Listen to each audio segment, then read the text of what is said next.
Era Nochebuena cuando Matías Richter se acercaba a su casa con su hija de 6 meses en brazos y vio algo que hizo que su corazón se detuviera. Frente a su cabaña, en la selva negra, sobre un banco cubierto de nieve, estaban sentadas dos personas mayores. Temblaban de frío, vestidas de forma demasiado ligera para aquellas temperaturas bajo cero.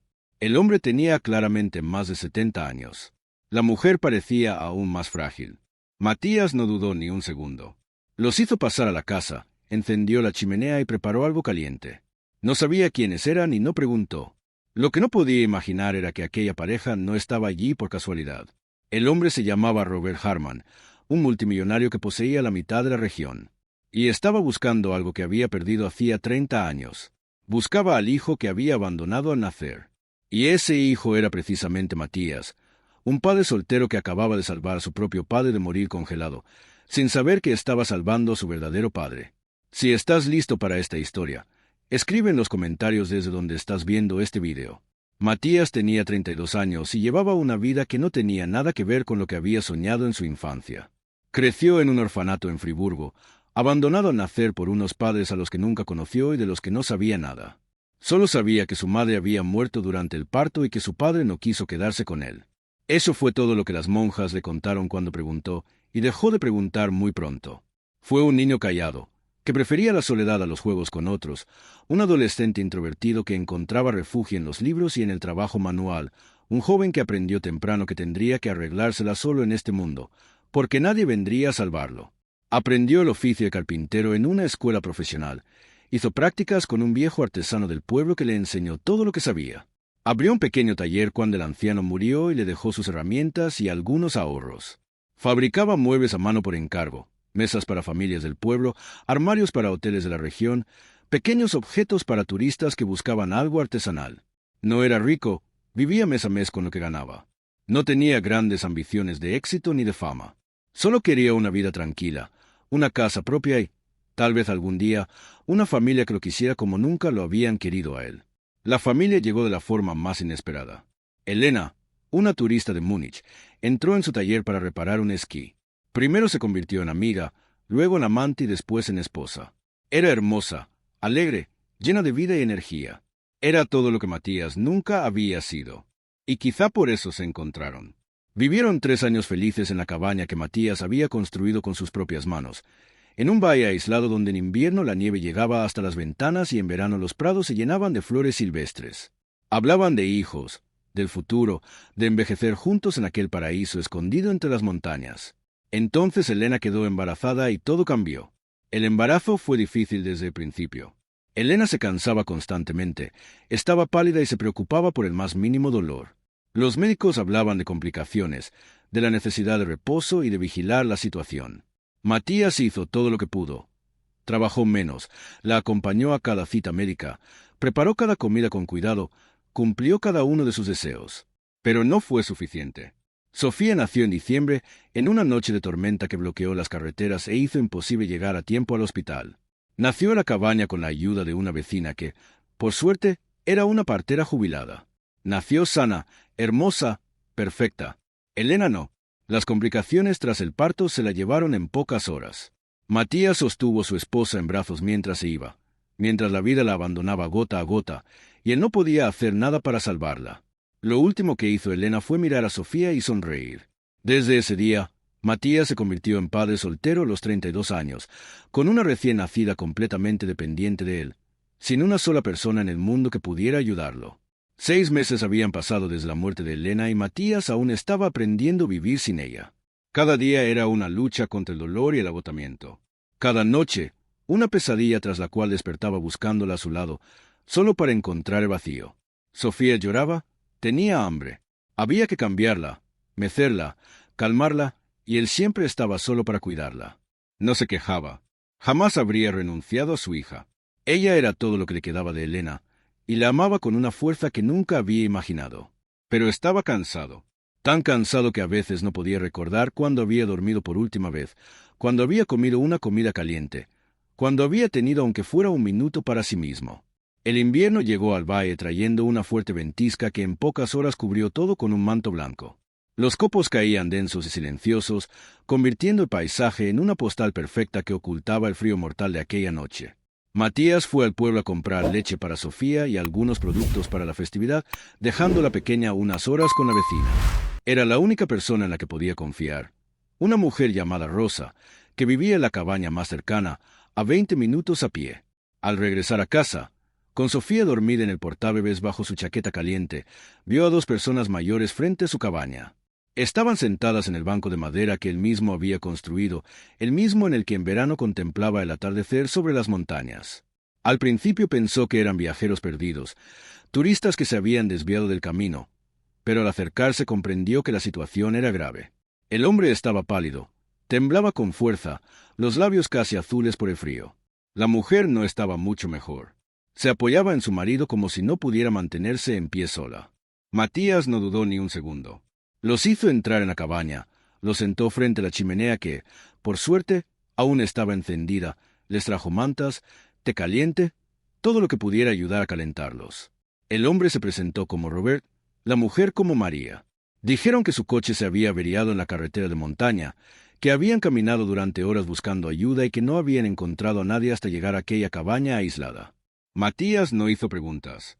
Solo dijo, pueden quedarse el tiempo que quieran. Tengo una habitación de invitados, no se preocupen. Robert lo miró con una atención extraña, como si buscara algo en su rostro. María lloraba en silencio, y Matías no entendía por qué. Pero estaba demasiado cansado, demasiado ocupado con Sofía como para fijarse en esos detalles.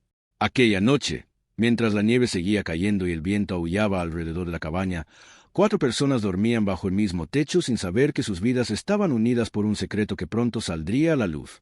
Robert Harman no era un turista perdido ni un viajero desafortunado. Era uno de los hombres más ricos del sur de Alemania, propietario de una red de hoteles de lujo, prestigiosas bodegas en Baden y el Palatinado, y de empresas en las que trabajaban miles de personas en toda la región. Su nombre aparecía regularmente en revistas económicas. Su rostro era conocido en los círculos más influyentes. Tenía 74 años. Tenía una esposa a la que había amado durante 50 años con una fidelidad inquebrantable, 2 hijas que le habían dado 4 nietos y un único arrepentimiento que envenenaba cada día de su vida como un veneno lento e implacable. 30 años atrás, cuando aún era un joven que trabajaba en la empresa familiar bajo la estricta mirada de sus padres, Robert había tenido una relación con una joven del pueblo donde creció. Se llamaba Lucía Weber. Era hermosa como una pintura del Renacimiento y pobre como una iglesia de pueblo. Robert se enamoró de ella perdidamente, con esa pasión arrolladora e imprudente que solo se vive una vez en la vida. Pero sus padres, aristócratas que consideraban el dinero y el apellido más importantes que cualquier sentimiento, le prohibieron casarse con ella. Le dijeron que lo desheredarían y lo expulsarían si elegía a esa muchacha. Robert fue un cobarde. Eligió el dinero, eligió el apellido, abandonó a Lucía. No sabía que ella estaba embarazada. Lo supo meses después, cuando ella ya había muerto durante el parto y el niño había sido enviado a un orfanato. Un niño que era su hijo, el hijo que nunca se atrevió a buscar porque tenía demasiado miedo de lo que podría encontrar. María lo sabía. La mujer con la que Robert se casó por insistencia de sus padres, una mujer de buena familia que le dio 2 hijas. Pero María siempre supo que una parte del corazón de su marido pertenecía a otra persona, a ese hijo perdido del que Robert hablaba en noches de insomnio, atormentado por una culpa que nunca se apagaba. Cuando los padres de Robert murieron, María le dijo que había llegado el momento de buscar a ese hijo, que debía saber que había sido de él, que al menos debía intentar corregir su error. Robert contrató detectives privados, buscó durante años y finalmente encontró una pista. Un hombre llamado Matías Richter, nacido el mismo día y en el mismo hospital donde murió Lucía, criado en el orfanato de Friburgo.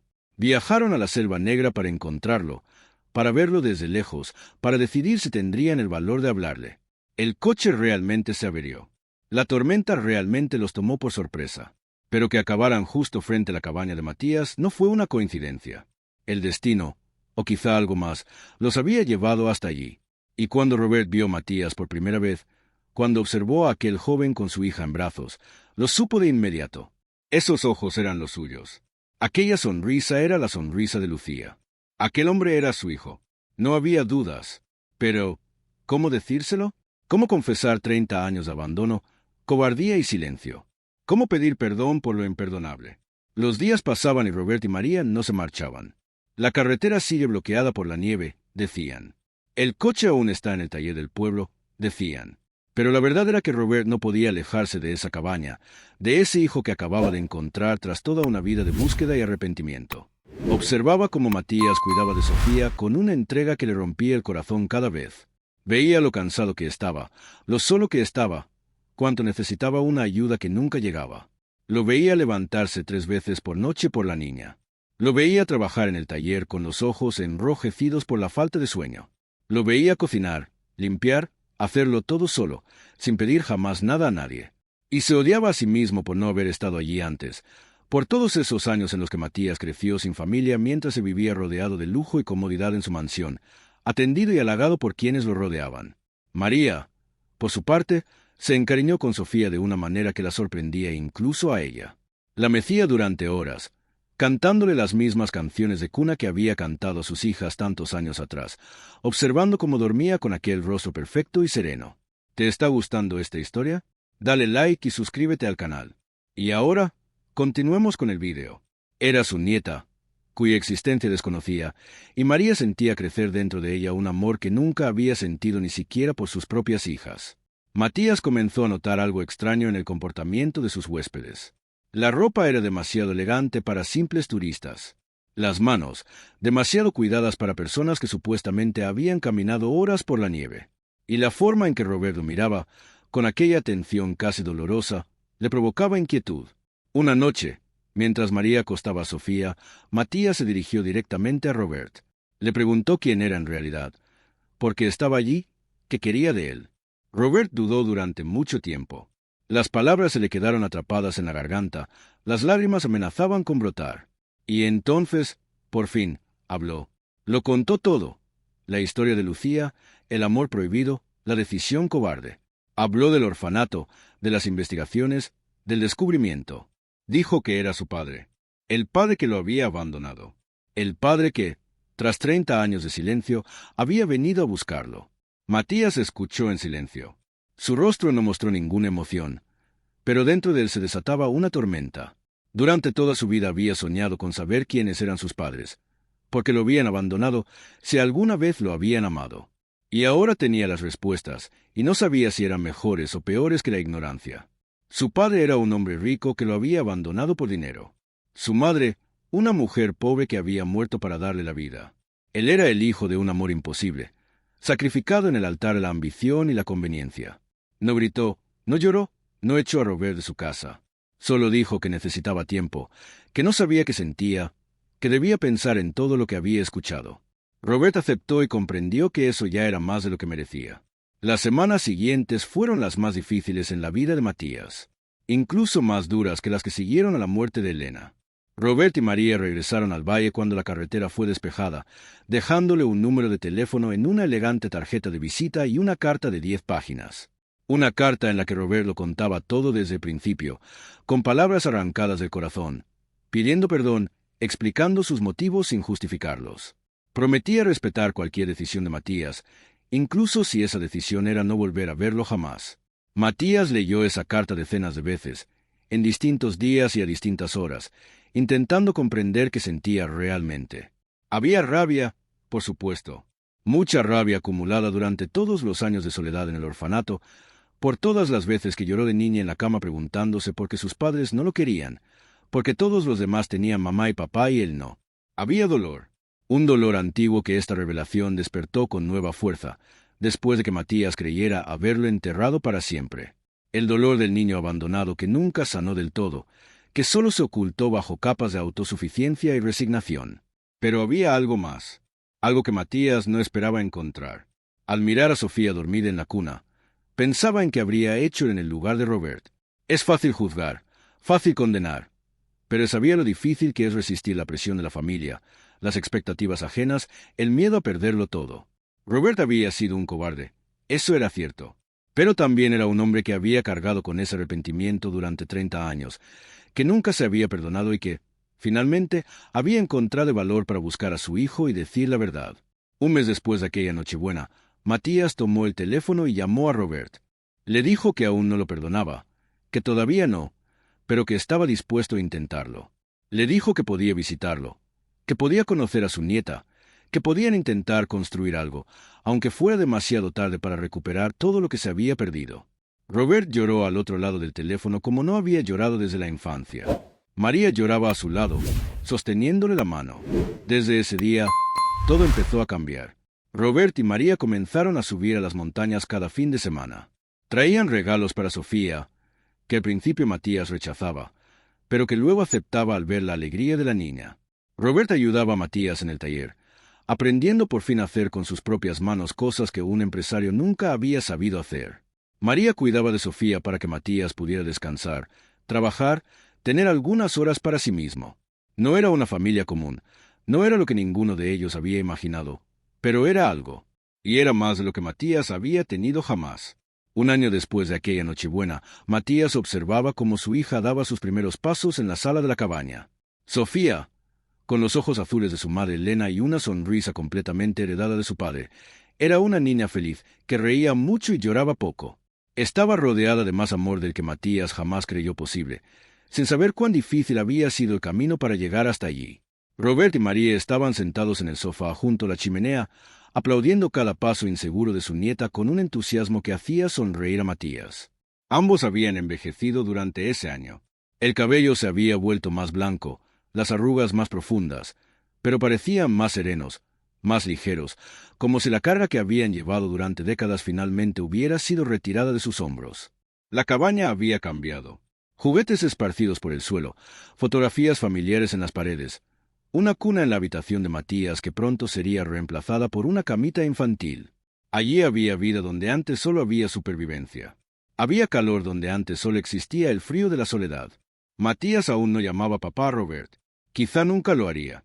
Quizá algunas heridas son demasiado profundas para sanar por completo. Quizá algunas palabras son demasiado importantes para pronunciarlas a la ligera. Pero lo llamaba con cariño por su nombre, hablaba con él de cosas importantes, lo escuchaba cuando contaba historias del pasado.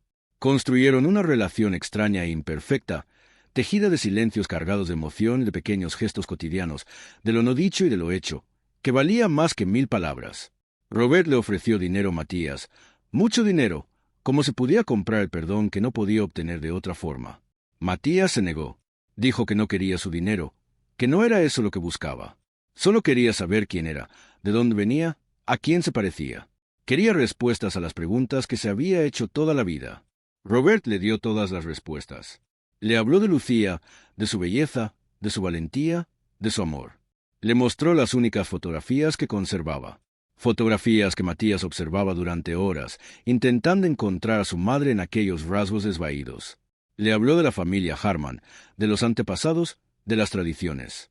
Matías no quería formar parte de ese mundo, pero quería conocerlo. María, mientras tanto, se convirtió en la abuela que Sofía nunca habría tenido de otro modo. Le enseñaba canciones, le contaba cuentos, paseaba con ella por los prados cuando el tiempo lo permitía. Era un vínculo puro, no cargado por la historia dolorosa que unía a Matías y a Robert. Las hijas de Robert, sus medias hermanas a las que Matías nunca había conocido, vinieron una vez de visita. El encuentro fue incómodo, lleno de tensión. Lo veían como a un extraño, como a alguien que había venido a reclamar una parte de la herencia que ellas consideraban suya. Matías las tranquilizó. No querían nada. Nunca exigirían nada. Eran hermanos solo sobre el papel y, probablemente, siempre lo serían. Pero con Robert y María era diferente. Con ellos había algo que crecía lentamente, algo parecido a una familia. 2 años después de aquella primera Navidad juntos, Robert enfermó. Cáncer de páncreas, sin posibilidades. Unos pocos meses de vida, según los médicos que lo examinaron en los mejores hospitales de Alemania. Robert aceptó el diagnóstico con la serenidad de alguien que había hecho las paces con la vida, que había cerrado todos los asuntos pendientes. Matías lo acogió en la cabaña durante las últimas semanas. Lo cuidó con una entrega que sorprendió a todos, incluso a él mismo. Lo ayudaba a asearse cuando ya no podía hacerlo solo. Le preparaba la comida que aún podía comer. Le leía libros cuando estaba demasiado agotado para mantener los ojos abiertos. Cuidaba de él como Robert nunca había cuidado de él en la infancia, sin rencor, sin cálculo. No era venganza. No era un deber impuesto por la moral. Era simplemente lo que se hace por la familia, incluso por una familia imperfecta que llegó demasiado tarde, incluso por un padre ausente durante 30 años. Robert murió una noche de primavera, cuando las montañas empezaban a desprenderse de la nieve y las primeras flores brotaban en los prados. María estaba a un lado de la cama, Matías al otro, y Sofía dormía en la habitación contigua, ajena a todo. Sus últimas palabras fueron para su hijo. Le dijo que conocerlo había sido lo mejor que le había ocurrido en la vida, que solo lamentaba una cosa: no haberlo buscado antes. Le pidió perdón una última vez. Y esta vez, Matías se lo concedió. De verdad, con todo el corazón, no solo con palabras. María siguió viviendo en la cabaña tras la muerte de Robert. No tiene sentido volver a la gran mansión vacía, decía. Aquí están Sofía, Matías, la familia. Las hijas de Robert protestaron, hablaron de herencias y propiedades, pero María no las escuchó. Había encontrado su lugar, y ese lugar estaba junto al hijo que su marido había encontrado demasiado tarde. Sofía creció llamando abuela a María, sin saber cuán compleja y dolorosa era la historia que se escondía detrás de esa palabra tan sencilla. Creció en la cabaña, entre las montañas de la Selva Negra, amada y protegida por todos, con un padre que cada noche, antes de dormir, le hablaba de su madre Elena y le mostraba fotos y videos. Y con una abuela que le enseñó que la familia no siempre son los lazos de sangre, sino aquello que construimos con amor. Y Matías, el huérfano que nunca había tenido a nadie en el mundo, que creció creyendo que era rechazado y que no importaba a nadie, se encontró rodeado de más amor del que jamás creyó posible. No era la vida que había soñado de niño. No era la vida que había planeado con Elena. Pero era su vida. Y, por fin, tenía sentido. Aquella Nochebuena, cuando abrió la puerta a dos desconocidos congelados sin hacer preguntas, no sabía que estaba abriendo la puerta a todo lo que vendría después. No sabía que estaba salvando a su padre biológico de morir congelado, que estaba encontrando una familia cuya existencia desconocía, que estaba cambiando el rumbo de su destino con un simple gesto de bondad. Pero quizá de eso se trataba todo. Quizá lo más importante de la vida llega cuando menos lo esperamos, cuando abrimos la puerta sin saber quién está al otro lado y sin pedir nada a cambio. Quizá el destino recompensa a quienes tienen el corazón abierto, a quienes acogen a los desconocidos, a quienes ofrecen calor a los que tienen frío. Si esta historia te recordó que la familia no siempre es aquella en la que nacemos, sino la que construimos con paciencia y amor a lo largo del camino, deja aquí abajo una pequeña señal de tu visita. Un gesto sencillo que significa mucho para quienes crean estas historias desde el corazón. Y si te quedaste hasta el final, si decidiste acompañar a Matías, Sofía, Robert y María en este viaje a través del abandono y el reencuentro, del dolor y el perdón, entonces esta historia ahora vive también dentro de ti. Porque las historias más hermosas suelen nacer en los momentos más inesperados. A veces, en una noche fría frente a una cabaña cubierta de nieve, cuando alguien encuentra el valor de abrir la puerta y acoger a quien necesita ayuda.